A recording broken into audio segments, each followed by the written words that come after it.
Hi there, Simon from simonwoods.com, and today we're going to get naked because I've got 6 wines here from Naked Wines. I've got another 6 to do after this, so I'd better set into these pretty quickly. If I can get through 6 in 10 minutes, it'll be a first.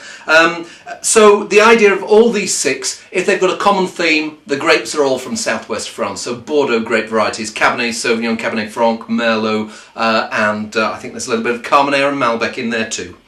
First one is actually from Bordeaux. It's Chateau Lagrave from a place called Listrac, which is, some people split Bordeaux into right bank, Merlot dominated, left bank, Cabernet Sauvignon dominated. Well, Listrac is one of the bits, the lesser bits of the Medoc where Cabernet Sauvignon is king. Not sure what the blend is here, but I have a feeling that yeah, it's probably 50-50 blend. Listrac, as I say, not the greatest bit, but makes good, honest, ever so slightly rustic wines. And great vintage, 2005. Let's see what it's like. That's proper claret. That it's light, it's dainty.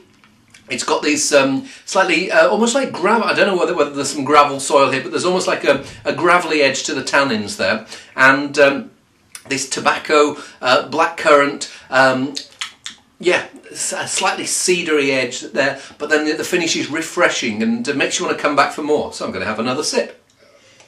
Very nice. Okay, over to the South America, and we are on Malbec here from Acaso Malbec 2007. Now, I did a Malbec in a video a couple of weeks ago, and it was what I found. It was 2009 vintage, and it was just a bit too toasty, and it was almost as if someone had used either tried to release it too early or overdone the oak. Let's see what this one like. It smelled pretty good then. Because what it's got, yes, it's 2 years older. This is 2007, but I see that oily blackcurrant, blackberry, and edge of violet, which for me is classic Malbec. Doesn't feel like it's going to be over the top in terms of jamminess or in oak treatment. It feels like it's going to be nice, full-bodied, but quite refreshing finish. Yes, it is on the ripe side, but as I was expecting, it's that juiciness of the fruit that's carrying it through, and you just get that nice lift and fragrance at the end. Touch of vanilla, very tasty wine. Next 3 are all South African, and we'll start with Cabernet Franc. From there's a guy who's got his own winery called Bordeaux-inspired, R-A-A-T-S, and he's a very talented winemaker. His specialities are Chenin Blanc and Cabernet Franc. So this is Parrot Valley Cabernet Franc made by Bordeaux-inspired. I stick my nose in, and Cabernet Franc is the fragrant member of the Cabernet family. It's maybe not as concentrated and as yeah, maybe not as out-and-out head boyish as Cabernet Sauvignon, but Cabernet Franc is a really good second in command. And when people get it right, in the right soils, it can do this lovely fragrant, and not quite as long-lived as Cabernet Sauvignon, but the wines do go on and on. Yeah, there's a slightly smoky South African edge there. But whereas sometimes I find it dominating certain wines, here I find it nicely in balance, and yeah, you've got this almost chalky edge to these black fruit flavours, and yeah, this leafy finish, and it feels light and dainty wine. Next, we are on Cabernet Sauvignon. Next, it's the tallest bottle, so it must be the best wine. Yeah, right. Okay, J.H. Pacas Cabernet Sauvignon from 2004 vintage, produced in northern Parle, but it says on coastal origin, so it could have a bit of Parle fruit, it could have a bit of other fruit in there. Parle is one of the warmer bits of South Africa. Well, I stick my nose in, and it doesn't smell like it's going to be warm and jammy. It's got this very authentic Cabernet Sauvignon cassis, blackcurrant, that slightly sweet, just a bit of all that oily, going into the fruit liqueur edge, but it smells good. Yeah, interesting wine, because I think of it compared with the Cabernet Franc. I was expecting something that was almost like going to be bigger, bolder, and would slap the Cabernet Franc around. But it feels like it's calmed down really nicely. 2004 vintage, so 4 years older than the one before. It's mellowed nicely. It's still got its structure. You can still feel those tannins there, but they're not rough tannins. The fruit is ripe, but not overripe.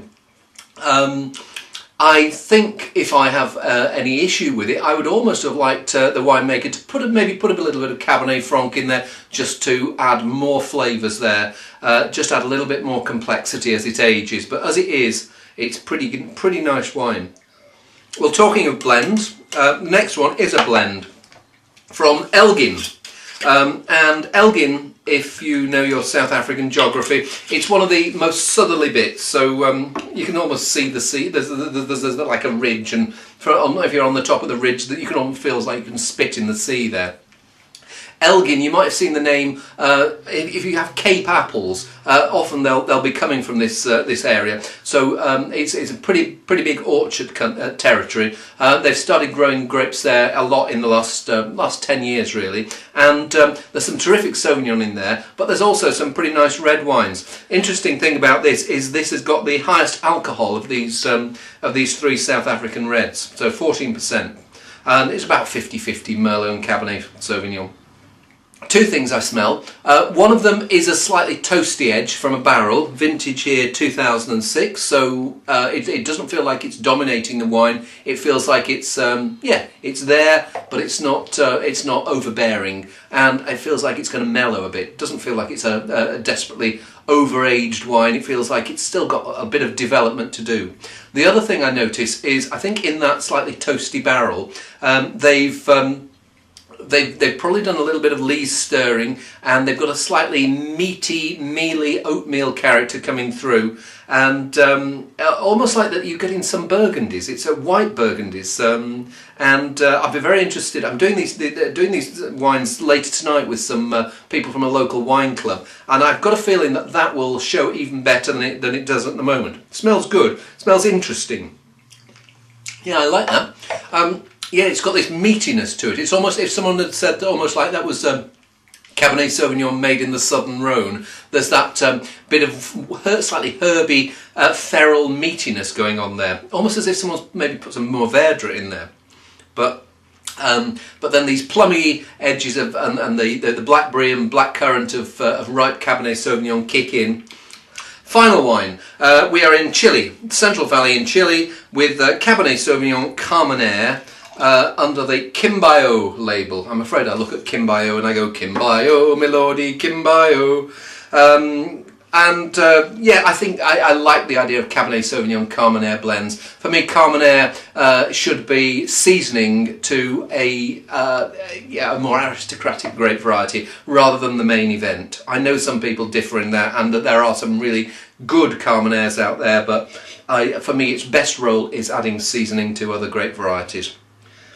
Well, I stick my nose in, and it's a bit of a sea change after the Chileans, whereas after the South Africans. Whereas the South Africans are quite brawny. This has got almost like a light, more of a not Bordeaux style delicacy, but feels like it's from somewhere a bit cooler, despite it being, I think it's the highest alcohol, 14%. It was the same as the Belfields from Elgin. But it's, yes, some of that leafy, minty blackcurrant pastel of Chile, and the Carmenere is just adding this little bit of more wilder, slight hoisin, and a bit of coffee bean edge of seasoning. It's honest, it's juicy. It's strange. If you usually give me a choice between Chilean and South African, it's a toss-up. On this, I think I prefer all three of the South African wines to this. This feels like it's got, maybe it's the freshest and most vibrant of the three of these last four wines, but